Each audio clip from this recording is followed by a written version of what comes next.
What's up, everyone? This is H coming from Big Planet Comics in College Park, Maryland. Welcome to the Planetary Pull for the week of September 24th. I'm H, and with me is... I'm Billy. And new with us is... And we're going to talk about some comics this week. A lot of good stuff came up, and a lot of good indie stuff came out. So I'm going to start off first.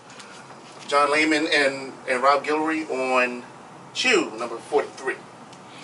Always has been a favorite book of mine. This is, matter of fact, one of the books that was recommended to me from this store. I actually never heard of the Chew. You've never heard of Chew? Never heard of Chew. Never. No. This. Okay. But we're talking to the guy that didn't read Sex Criminals. Hell yeah. Another Image book, by the way. I read some Image books.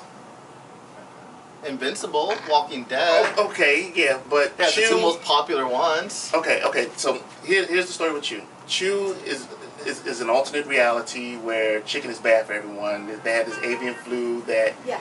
Oh, you think Like, it's funny? Okay, like chicken is bad for you as in like unhealthy or deadly? Or, Deadly. Or are there like chickens with guns trying to kill you? No, or? chicken, the food is deadly for your health. So it killed like about a quarter population of the world, and now the FDA... So there's like no black people in this world, are there? Yes. Matter of fact, one of them is the main character, sort of a Samuel L. Jackson type character. Okay, I'm sorry. How did a Samuel L. Jackson type character survive in a world where chicken is deadly? It would take too long, and that's just so stereotypical. So yeah, but if I get hate mail on this, I'm coming straight to you. Don't mind him. Don't mind him. No, because I'm the first one to think of that. No, you're not actually. But the particular point of the story is the main character, Tony Chu. He has the power where anything that he eats or anything that his mouth comes in contact with, he can find like the whole history of where it's been, how it's been prepared, the whole 10 yards, which... I mean, I heard of that power before. Not exactly something you want to have. And sadly enough, the only thing... He can't control it. No. So if he just had ice cream, he'll know that would be horrible everything. to go to restaurants and... So you'll know when somebody's spits in your food. Oh, yeah. Oh. You'll know what happened to your food before it got to you. How about that? That is horrible. And the only thing that he can't do that with is beet juice. Go figure. So this particular issue, I mean, and you know what? Because this is the 43rd issue, there have been like so many different characters built up. There's a whole world going on because we found out that there are more characters that have different powers. Like you have one person, when she writes a particular article about food, it makes other people that read it feel a certain way. You have another character when he cooks, he sends messages through his cooking and so on and so forth. Okay. So also we found out that Tony has a daughter named Olive, and Olive has pretty much developed the same powers that Daddy has, but of course stronger. Of course. And got her going. Got her going. Now the main point of the story is his ex-partners, John and another guy by the name of Savoy, want to take Olive along on a mission to find this guy called the Collector. And also there is a chicken. There's a secret agent chicken by the name of Pollo that would kick chicken's ass. But that's a whole other. But they go on a mission to find this guy called the Collector. And Collector's kind of like Skylar from Heroes. Siler, sorry. He's collecting different powers. So they go on this mission. They go to this bakery, and everyone's telling Olive, "Stay back. We got this handled. We got this under control." But Olive goes to town. Literally, she just takes out the trash. So everything is all fine and hunky-dory until the end. And let's just say the way this book's ending, Tony might not be so happy when he finds out what happened to his daughter, who shouldn't have probably been there in the first place. But so 43 issues. How many trades is that? About to catch up. 6 or 7, possibly.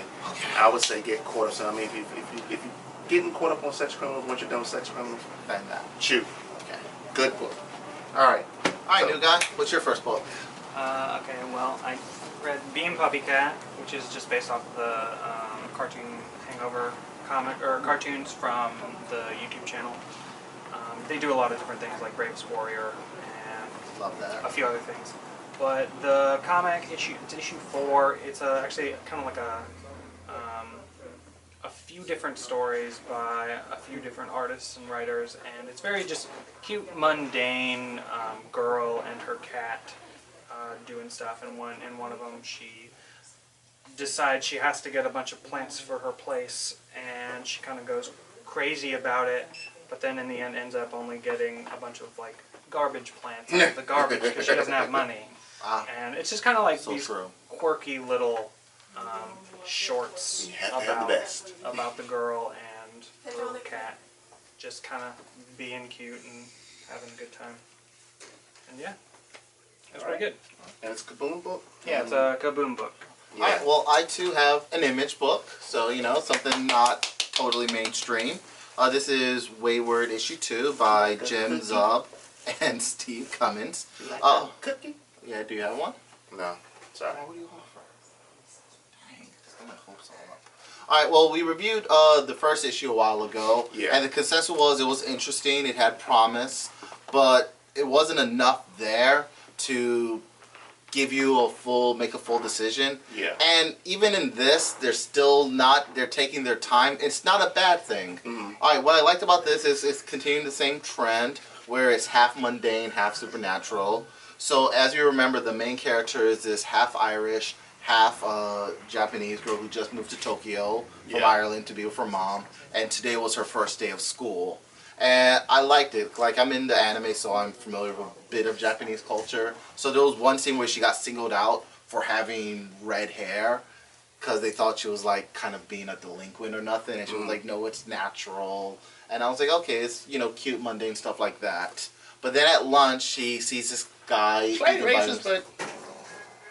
sees a guy by himself, and, you know, she decides to like follow him, and she follows him back to like a temple where she catches him, as you can see right here, devouring a tiny spirit for power. They of course get into an altercation, but it ends up with them being friends and be like, hey, we're both freaks, so, you know, we should be friends. And, you know, I still have no idea where it's going, but it's taking its time, and I'm still interested. Great. Cool. Speaking of red hair. Red hair. Ooh. Red hair. Red Sonja. Gail Simone. Dynamite book. Dynamite book. Yeah, I'm just blowing it up today, right?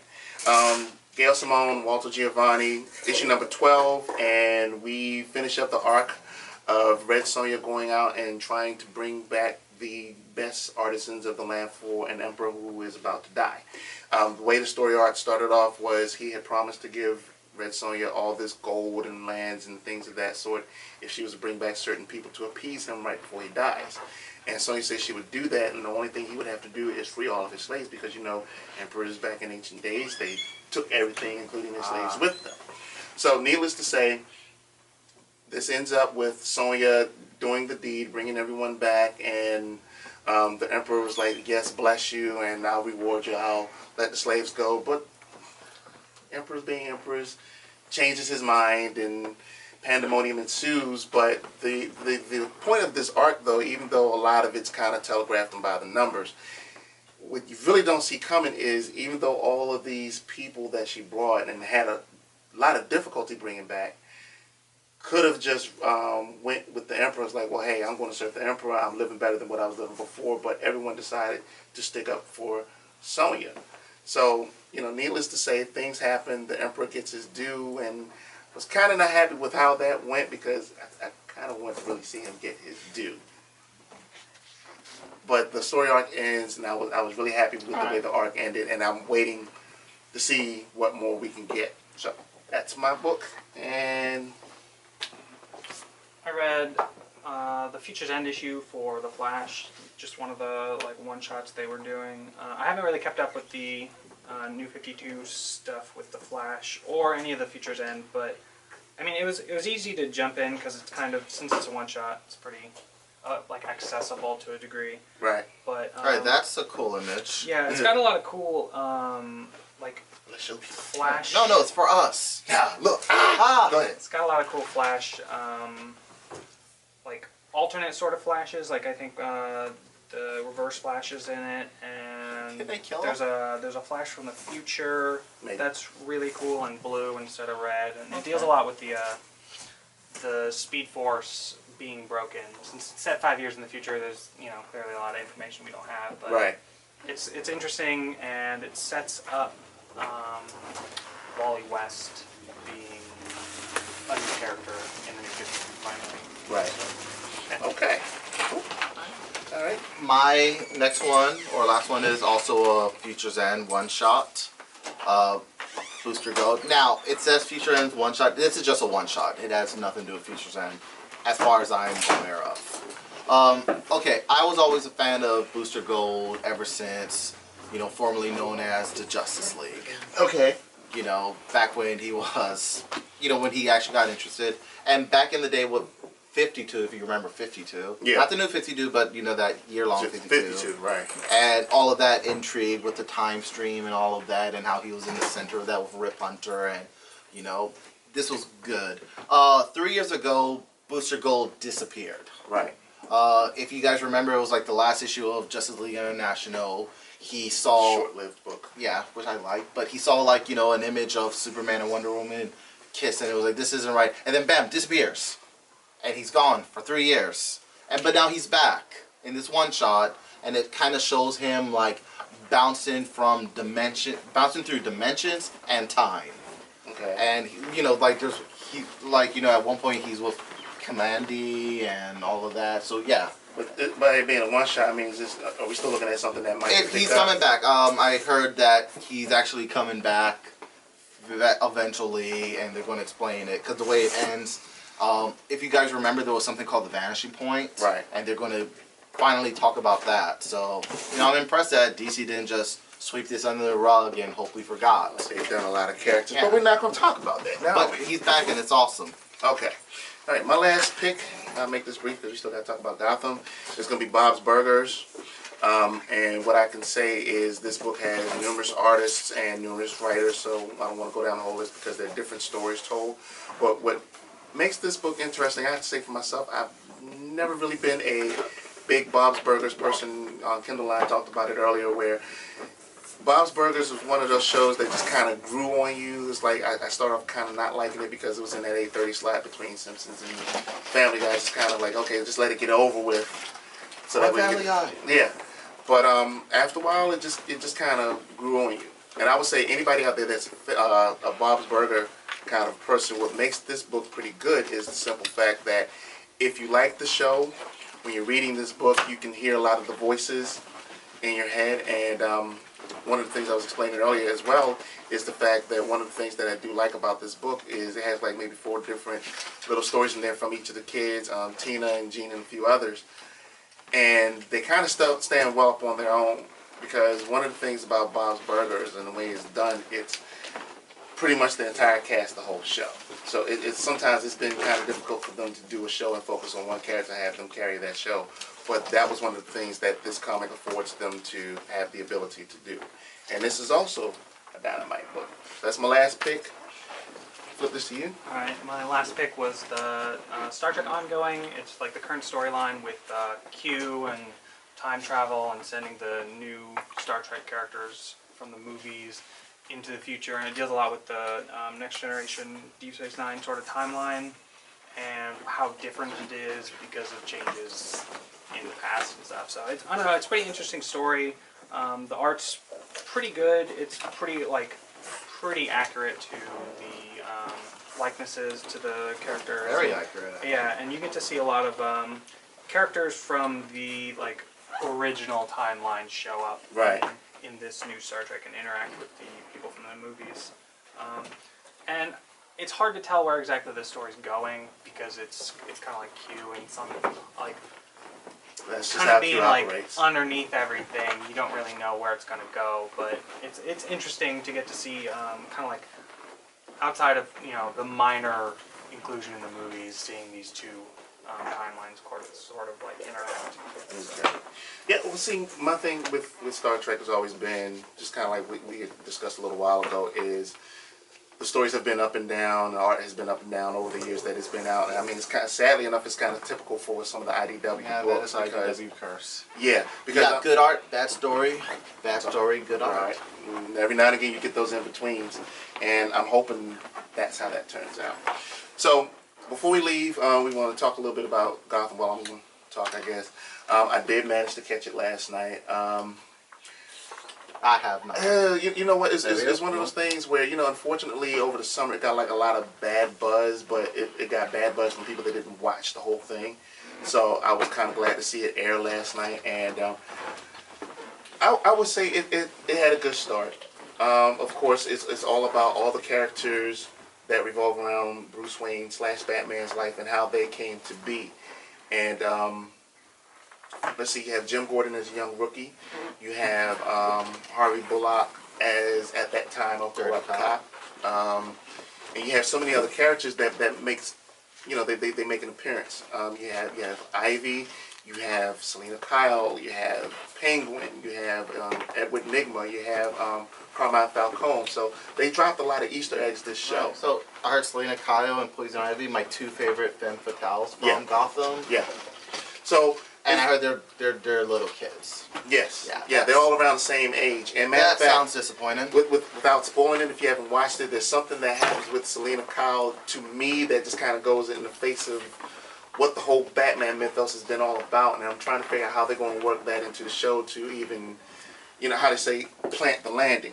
Because, you know, they're going to do a lot of world building. And I think with Gotham, my biggest fear is because it's a Fox show. And Fox is not known for letting things run. I thought Batman was always around the same age as his villains. And that might be. That so, might be like, because... how are, like, Penguin and Edward Nygma grown men while he's a little boy? Well, they're relatively young men. And one of the weird things is that Ed Nygma works in the mayor's office.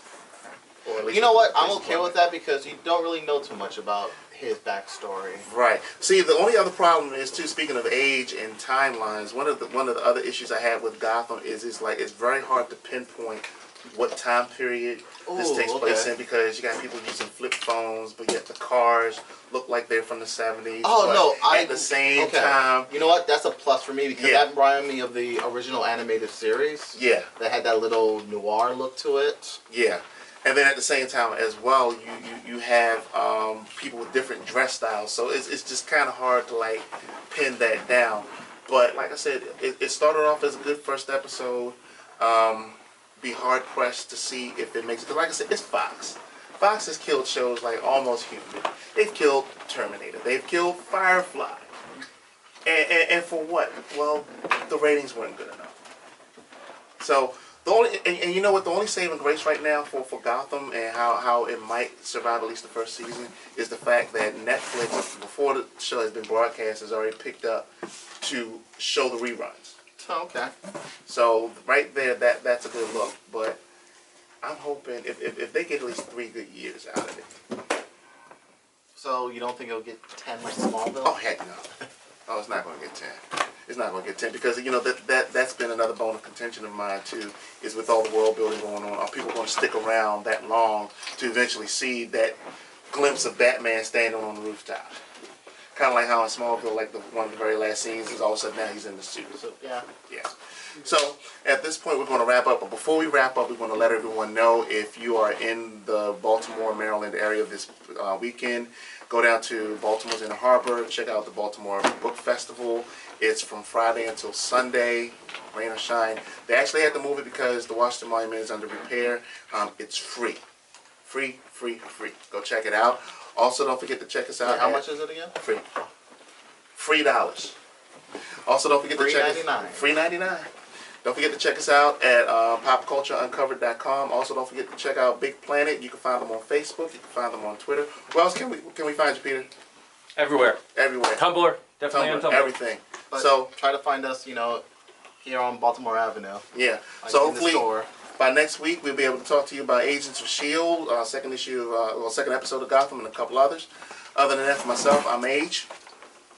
I'm Billy. I'm Kendall. We're out. Say goodnight, fellas. Good night, fellas.